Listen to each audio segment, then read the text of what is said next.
Hi friends, welcome to our YouTube channel SBM Coaching Center. Friends, ଆଜି ଆମେ ଏହି ଭିଡ଼ିଓରେ ଦେଖିବା ତୁମର ଦଶମ ଶ୍ରେଣୀରେ ଥିବା ଭୂଗୋଳ ଓ ଅର୍ଥନୀତି ପୁସ୍ତକର ପ୍ରଥମ ଅଧ୍ୟାୟରେ ଥିବା ସମ୍ବଳ ଓ ତାର ବିକାଶର ପ୍ରଶ୍ନ ଉତ୍ତର। ଏ ପ୍ରଶ୍ନ ଉତ୍ତରକୁ ଆମେ ଗୋଟିଏ ଭିଡ଼ିଓରେ ଆଲୋଚନା କରିବା। ତ ସେଥିପାଇଁ ଆପଣମାନେ ମଧ୍ୟ ଭିଡ଼ିଓଟିକୁ ଆରମ୍ଭରୁ ଶେଷ ଯାଏଁ ଦେଖନ୍ତୁ ଏବଂ ଯଦି ପ୍ରଥମ କରି ଆମର ଏ ଭିଡ଼ିଓକୁ ଦେଖୁଛନ୍ତି ତାହେଲେ ଭିଡ଼ିଓକୁ ଲାଇକ୍ କରିଦେବା ସହିତ ଚ୍ୟାନେଲକୁ ସବସ୍କ୍ରାଇବ୍ କରିଦିଅନ୍ତୁ ଏବଂ ପାଖରେ ଥିବା ବେଲ୍ ଆଇକନ୍ ଦାବି ଅଲ୍ ନୋଟିଫିକେସନକୁ କ୍ଲିକ୍ କରିଦିଅନ୍ତୁ, ଯାହାଫଳରେ କି ଆମର କୌଣସି ଭିଡ଼ିଓ ଅପଲୋଡ଼ କରିବା ତାହେଲେ ସର୍ବପ୍ରଥମେ ଆପଣମାନେ ହିଁ ତାର ପ୍ରଥମ ନୋଟିଫିକେସନ ପାଇପାରିବେ। ତ ଚାଲନ୍ତୁ ଡେରି ନକରି ଭିଡ଼ିଓକୁ ଷ୍ଟାର୍ଟ କରିବା। ଏକ ନମ୍ବର ଦେଖନ୍ତୁ କହିଛି ନିମ୍ନଲିଖିତ ଗୁଡ଼ିକର ଠିକ୍ ଉତ୍ତର ଲେଖ। ତ କହିଛି ନିମ୍ନଲିଖିତ ପ୍ରଶ୍ନ ଗୁଡ଼ିକ ଅଛି ତାର ଠିକ୍ ଉତ୍ତର କ'ଣ ହେଲା, କେଉଁଟି ଅପୂରଣୀୟ ସମ୍ବଳ? ଅପୂରଣୀୟ କହିଲେ ଦେଖନ୍ତୁ ପବନ ଶକ୍ତି ଗୋଟେ ଅପୂରଣୀୟ କି ନାହିଁ, ଶିକ୍ଷାନୁଷ୍ଠାନ ମଧ୍ୟ ଅପୂରଣୀୟ ନୁହେଁ, କୋଇଲା ଗୋଟେ ଅପୂରଣୀୟ, ଜଳ ମଧ୍ୟ ହେବନି, କାହିଁକି ଜଳ ପୁଣି ବାଷ୍ପ ହେଇକିରି ଗଲେ ଆମେ ବର୍ଷା ଆକାରରେ ପାଇପାରୁଛନ୍ତି, ଜଳ ହେବନି, ପବନ ଶକ୍ତି ମଧ୍ୟ ହେବନି, ତ କୋଇଲା ହେବ ରାଇଟ୍ ଆନ୍ସର। ଖ ନମ୍ବର ଦେଖିବା କେଉଁଟି ଗୋଷ୍ଠୀଗତ ସମ୍ବଳ? ଗୋଷ୍ଠୀଗତ ସମ୍ବଳ ହେଲା କ'ଣ ନା ଗୋଷ୍ଠୀ କିଛି ନିର୍ଦ୍ଦିଷ୍ଟ ଗୋଷ୍ଠୀଙ୍କ ହାତରେ ଥାଏ, ଗୃହ ତ ବ୍ୟକ୍ତିଗତ ହେବ, ଚାଷ ବ୍ୟକ୍ତିଗତ, ରୋପଣ କୃଷି ଭୂମି ମଧ୍ୟ ବ୍ୟକ୍ତିଗତ, କିନ୍ତୁ ଶ୍ମଶାନଟା ବ୍ୟକ୍ତିଗତ ହେବ, ବ୍ୟକ୍ତିଗତ ହେବ ନାହିଁ, ଗୋଷ୍ଠୀଗତ ରହିବ। ତାପରେ ପାର୍ଥକ୍ୟ ଦର୍ଶାଅ କହିଛି ନବୀକରଣ ଯୋଗ୍ୟ ସମ୍ବଳ ଏବଂ ନବୀକରଣ ଅଯୋଗ୍ୟ ସମ୍ବଳ। ଦେଖନ୍ତୁ ନବୀକରଣ ଯୋଗ୍ୟ ସମ୍ବଳ କ'ଣ? ଯେଉଁ ସମ୍ବଳ ମନୁଷ୍ୟର ବ୍ୟବହାର ଦ୍ୱାରା ମାନେ ବାରମ୍ବାର ବ୍ୟବହାର ସତ୍ତ୍ୱେ ସମ୍ପୂର୍ଣ୍ଣ କେବେ କ୍ଷୟ ହୁଏ ନାହିଁ ଏବଂ ବିଭିନ୍ନ ଉପାୟ ଦ୍ୱାରା ସେଗୁଡ଼ିକ ପୁନଃଭରଣ କରାଯାଇପାରେ, ସେଗୁଡ଼ିକୁ ନବୀକରଣ ଯୋଗ୍ୟ ସମ୍ବଳ କହିପାରିବା। ବୁଝିପାରିଲ ପିଲେ? ଯେଉଁ ସମ୍ବଳ ମନୁଷ୍ୟର ବାରମ୍ବାର ବ୍ୟବହାର ସତ୍ତ୍ୱେ ସରିବନି। ଦେଖୁନ ଜଳ କ'ଣ ବାରମ୍ବାର ବ୍ୟବହାର ସରୁଛି କି? ବାୟୁ, ମୃତ୍ତିକା ଏଗୁଡ଼ିକ ବାରମ୍ବାର ବ୍ୟବହାର କଲେ ସରୁଛି କି? ନାହିଁ। ତାହେଲେ ଏଇଗୁଡ଼ିକ କ'ଣ ହେବ ପିଲେ? ନବୀକରଣ ଯୋଗ୍ୟ ସମ୍ବଳ। ସେମିତି ନବୀକରଣ ଅଯୋଗ୍ୟ ସମ୍ବଳ କ'ଣ ନା ଯେଉଁ ସମ୍ବଳ ମନୁଷ୍ୟର ବାରମ୍ବାର ବ୍ୟବହାର ଦ୍ୱାରା କିମ୍ବା ଅନ୍ୟାନ୍ୟ କାରଣ ଦ୍ୱାରା ହ୍ରାସ ପାଇଲେ ବା ନଷ୍ଟ ହୋଇଗଲେ ଆଉ ସେଗୁଡ଼ିକ ପୁନଃଭରଣ ସମ୍ଭବ ହୋଇନଥାଏ, ତାହାକୁ ଆମେ କ'ଣ କହିବା? ନବୀକରଣ ଅଯୋଗ୍ୟ ସମ୍ବଳ। ଯେକୌଣସି ସମ୍ବଳକୁ ମନୁଷ୍ୟ ବାରମ୍ବାର ଯଦି ବ୍ୟବହାର କଲେ ସରିଗଲା ବା ନଷ୍ଟ ହୋଇଗଲା ତାକୁ ଆମେ କହିବା ନବୀକରଣ ଅଯୋଗ୍ୟ ସମ୍ବଳ ହେଲା, ଯେମିତିକି ଉଦାହରଣ କୋଇଲା, ପେଟ୍ରୋଲିୟମ। ତାପରେ ନେକ୍ସଟ ଦେଖିବା ଅବିରାମ ସମ୍ବଳ। ମନୁଷ୍ୟର ବ୍ୟବହାର ଦ୍ୱାରା ଯେଉଁ ସମ୍ବଳର ପରିମାଣରେ କୌଣସି ହ୍ରାସ ପରିଲକ୍ଷିତ ହୋଇନଥାଏ, ଏହା କ'ଣ ହେବ? ହ୍ରାସ ପରିଲକ୍ଷିତ ହୋଇନଥାଏ, ତାକୁ ଆମେ କହିବା କି ସମ୍ବଳ? ପୂରଣୀୟ ବା ଅବିରାମ ସମ୍ବଳ ବୋଲି କହିବା।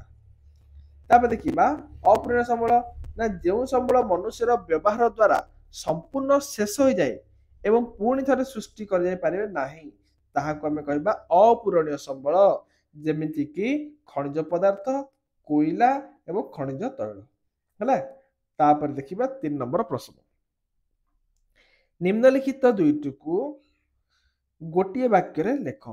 ସମ୍ବଳର ଭଣ୍ଡାର ପରିବେଶରେ ଥିବା ପଦାର୍ଥ ଯେଉଁଗୁଡ଼ିକ ମନୁଷ୍ୟର ଆବଶ୍ୟକତା ପୂରଣ କରିପାରିବ, ମାତ୍ର ଆଜିର ଜ୍ଞାନ କୌଶଳ ଅନୁସାରେ ସେଗୁଡ଼ିକ ବ୍ୟବହାର ହୋଇପାରୁନାହିଁ, ତାକୁ ଆମେ କ'ଣ କହିବା ପିଲେ? ତାକୁ ଆମେ କହିବା ସମ୍ବଳର ଭଣ୍ଡାର କହିବା ହେଲା। ଖ ନମ୍ବର ଜାତୀୟ ସମ୍ବଳ କ'ଣ?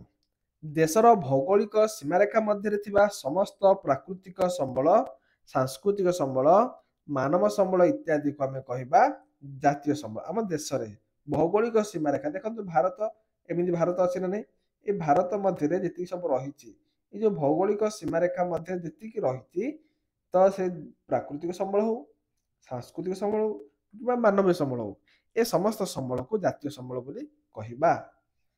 ତାପରେ 4 ନମ୍ବର କହିଲା ନିମ୍ନଲିଖିତ ପ୍ରଶ୍ନର ଉତ୍ତର ଦିଅ। କୌଣସି ପଦାର୍ଥ ସମ୍ବଳରେ କିପରି ପରିଣତ ହୁଏ? ନା ଦେଖନ୍ତୁ ପ୍ରାକୃତିକ ପରିବେଶରେ ଅବ୍ୟବହୃତ କିମ୍ବା ଅଜ୍ଞାତ ହୋଇ ରହିଥିବା ପଦାର୍ଥ ଗୁଡ଼ିକର ସନ୍ଧାନ କରି ସେଗୁଡ଼ିକୁ କ'ଣ କରିବା? ବିଭିନ୍ନ କାମରେ ବିନିଯୋଗ କଲେ ତାହା ସମ୍ବଳରେ ପରିଣତ ହୋଇଥାଏ ହେଲା। ତାପରେ ସମ୍ବଳର ବିଶେଷତ୍ୱ କ'ଣ? ସମ୍ବଳର 2ଟା ବିଶେଷତ୍ୱ ରହିଛି, ଏକ ହେଲା ଉପଯୋଗିତା ଆଉ ଅନ୍ୟଟା ହେଲା କାର୍ଯ୍ୟଦକ୍ଷତା। ହେଲା କି ଉପଯୋଗିତା କ'ଣ ନା ସମ୍ବଳ ମନୁଷ୍ୟର ବ୍ୟବହାର ଉପଯୋଗୀ ହେବା ଆବଶ୍ୟକ। କାର୍ଯ୍ୟଦକ୍ଷତା କ'ଣ ନା ସମ୍ବଳ ବିଭିନ୍ନ ପ୍ରକ୍ରିୟା ମାଧ୍ୟମରେ ମନୁଷ୍ୟର ଆବଶ୍ୟକତାକୁ ପୂରଣ କରିବା ସହିତ ସହାୟକ ବା ଆବଶ୍ୟକ ପୂରଣ କରିବାରେ ସହାୟକ ହୋଇଥାଏ, ତାକୁ ଆମେ କହିବା କାର୍ଯ୍ୟଦକ୍ଷତା। ଗ ନମ୍ବର ଦେଖିବା ସମ୍ବଳର ସଂରକ୍ଷଣ କହିଲେ କ'ଣ ବୁଝାଏ? ସମ୍ବଳର ସଯତ୍ନ ବିନିଯୋଗ ତଥା ନବୀକରଣ ଯୋଗ୍ୟ ପାଇଁ ଯଥେଷ୍ଟ ସମୟ ଦେବାକୁ ସମ୍ବଳ ସଂରକ୍ଷଣ ବୋଲି କହିବା।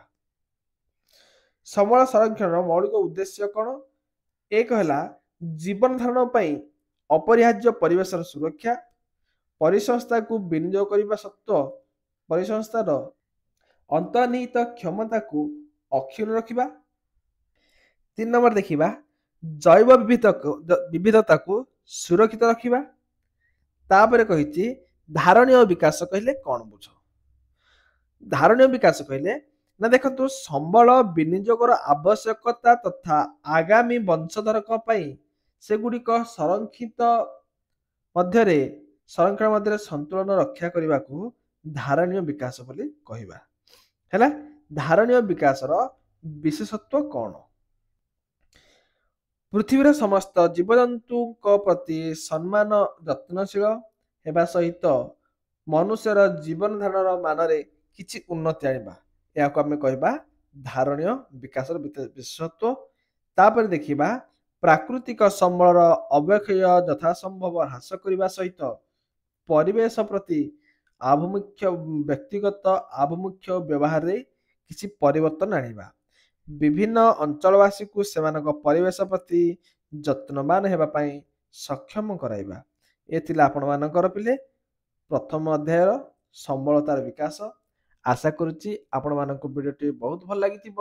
ଯଦି ଭିଡ଼ିଓଟି ଭଲ ଲାଗିଲା ତାହେଲେ ଭିଡ଼ିଓ ଗୋଟେ ଲାଇକ୍ କରିଦେବେ, ଚ୍ୟାନେଲକୁ ସବସ୍କ୍ରାଇବ କରି ପାଖରେ ଥିବା ବେଲ୍ ଆଇକନ୍ ଦାବି ଅଲ୍ ନୋଟିଫିକେସନକୁ କ୍ଲିକ୍ କରିଦେବେ।